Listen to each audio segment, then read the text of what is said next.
Terima kasih yang terhormat Bapak Pimpinan Komisi 3. Kami telah mencatat beberapa penyampaian dan aspirasi serta juga tadi mewakili aspirasi masyarakat yang disampaikan oleh Pak Saprudin, Pak Rehwanto, kemudian Pak Rahul, Pak Mahfud Arifin, kemudian Pak Abdullah, Pak Nasir Jamil, Pak Endang, dan seterusnya. Pada prinsipnya yang pertama kami berterima kasih bahwa kami mendapatkan kesempatan untuk bicara pada hari ini untuk menjelaskan terkait dengan beberapa agenda kerja kami yang selama ini telah kami laksanakan dan bisa kami laporkan secara langsung kepada Komisi 3 selaku pengawas dan mitra kami di dalam bidang-bidang pekerjaan kami. Itu yang pertama. Yang kedua, tadi secara umum kami mencatat bahwa ada beberapa upaya untuk melakukan perbaikan khususnya terhadap masalah pelayanan dan kurtulat, khususnya terkait dengan pelanggaran-pelanggaran yang juga tentunya berdampak pada pengawasan. Tadi sudah kami jelaskan bahwa khusus terkait dengan masalah kultural, Polri tentunya telah melakukan berbagai macam upaya untuk mempersiapkan perubahan, mulai dari perbaikan dari doktrin sampai dengan bagaimana kita meningkatkan pengawasan, dan tentunya pengawasan ini tidak hanya sekedar pengawasan yang melekat saja, namun juga disertai dengan adanya sanksi. Dan kami tidak pernah ragu untuk memberikan sanksi terhadap anggota, apakah itu sanksi yang bersifat etik sampai dengan sanksi yang bersifat pidana demi kebaikan institusi Polri. Tentunya ini yang menjadi concern kami untuk terus menerima masukan dan terus melakukan perbaikan terhadap hal-hal yang masih menjadi perbaikan-perbaikan yang perlu kami laksanakan terkait dengan pelayanan dan memunculkan postur Polri yang tegas dan humanis. Terima kasih, tadi kami juga banyak mendapatkan masukan. Tentunya kami akan terus mencoba untuk bisa mendengar, melayani khususnya teman-teman yang menyampaikan pendapat, menyampaikan tugas-tugasnya selaku aktivis-aktivis, sehingga kemudian suara itu terdengar sampai dan deliver. Oleh karena itu kami juga membantu, memfasilitasi untuk menghubungkan sehingga kemudian semua dialog tersebut, semua aspirasi itu bisa sampai. Dan itu yang menjadi salah satu yang kita lakukan tanpa harus terjadi peristiwa rusuh, karena memang kita ingin bahwa apa yang disampaikan itu bisa tersampaikan dengan baik. Tindakan penegakan hukum tentu kita lakukan secara terukur terhadap tindakan-tindakan anarkis maupun yang bersifat rusuh dan merugikan fasilitas publik ataupun menimbulkan dampak munculnya korban jiwa. Kemudian terkait dengan Direktorat PPA dan TPPO, kami laporkan bahwa memang saat ini kami baru saja melonsing, sehingga tentunya perlu banyak upaya-upaya perbaikan terhadap Direktorat PPA dan PPO. Namun demikian tadi yang disampaikan oleh Ibu Melty terkait dengan banyaknya penyelundupan di wilayah-wilayah kontinental, karena di sini semua para Kapolda dan pejabat utama hadir, tentunya sudah mendengar langsung, dan saya minta untuk bisa segera ditindaklanjuti sehingga apa yang menjadi keluhan karena sudah didengar oleh para PJU dan para Kapolda tentunya bisa dilakukan perbaikan. Terkait dengan beberapa pertanyaan, apakah tadi Pak Beni kalau tidak salah ada beberapa pertanyaan, apakah perlu ada perbaikan terkait dengan penambahan pengawasan eksternal. Prinsipnya Polri ini terbuka. Tadi kami sudah sampaikan bahwa kami sampai membuka ruang pengaduan baik melalui medsos, QR code.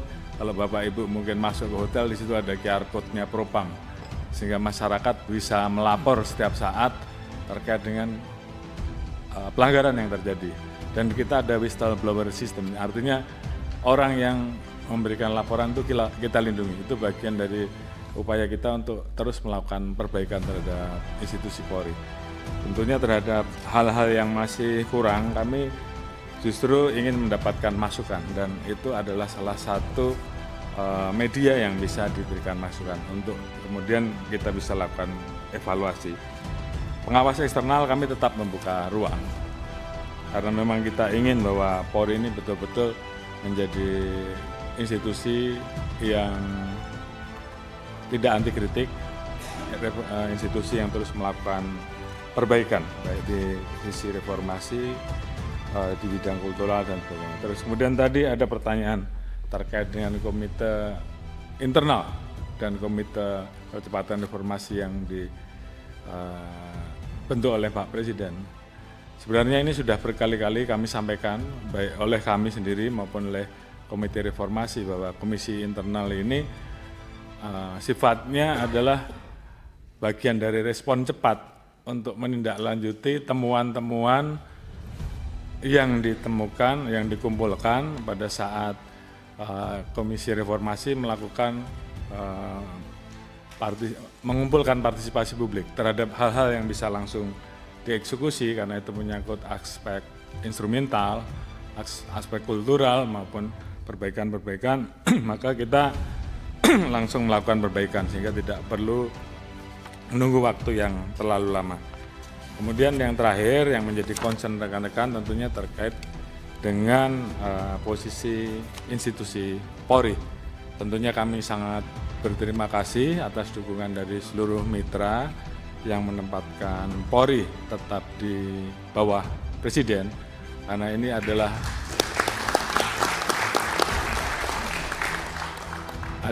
bagian dari mandat reformasi yang tentunya harus ditindaklanjuti.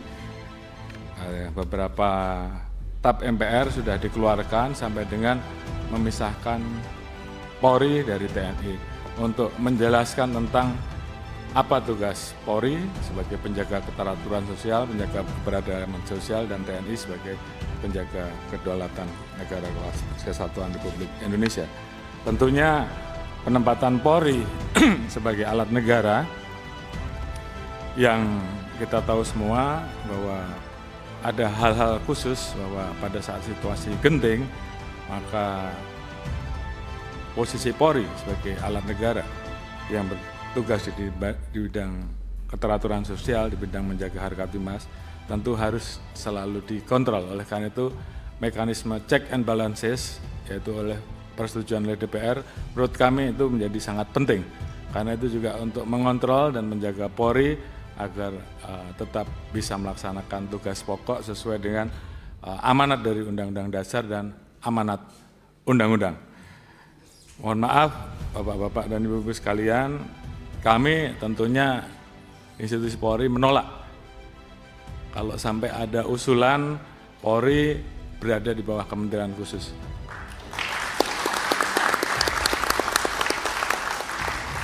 Karena bagi kami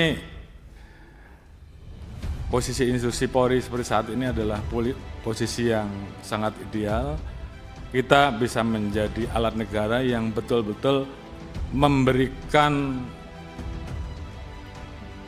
pelayanan kepada masyarakat di bidang harkat timas, di bidang hukum, di bidang pelindungan, pelayanan.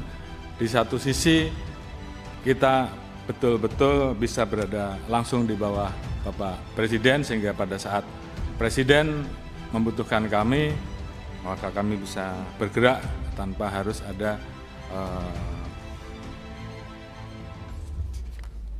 kementerian-kementerian yang kemudian tidak mau, ini menimbulkan potensi matahari kembar menurut saya. Jadi kalau tadi saya harus memilih karena beberapa kali ada yang menyampaikan Kapolri sudah 5 tahun, kalau saya harus memilih, dan kemarin sudah saya sampaikan, bahkan ada beberapa orang yang menyampaikan ke saya lewat WA bahwa mau enggak Pak Kapolri jadi Menteri Kepolisian. Dalam hal ini saya tegaskan bahwa di hadapan Bapak-Bapak dan Ibu-Ibu sekalian dan seluruh jajaran bahwa saya menolak polisi di bawah kementerian.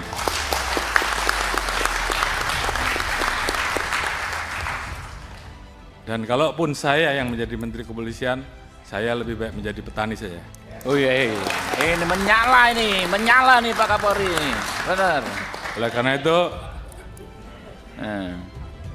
saya anggap meletakkan Polri di bawah kementerian sama saja melemahkan institusi Polri, melemahkan negara, dan melemahkan presiden. Oleh karena itu, apabila ada pilihan, apakah polisi tetap berada di bawah presiden atau polisi tetap di bawah presiden namun ada menteri kepolisian, Kapolri tetap memimpin, saya memilih Kapolri saja yang dicopot. Saya kira itu sebagai bentuk sikap tegas. Dan saya minta seluruh jajaran laksanakan ini. Perjuangkan sampai titik darah penghabisan. Terima kasih. Luar biasa.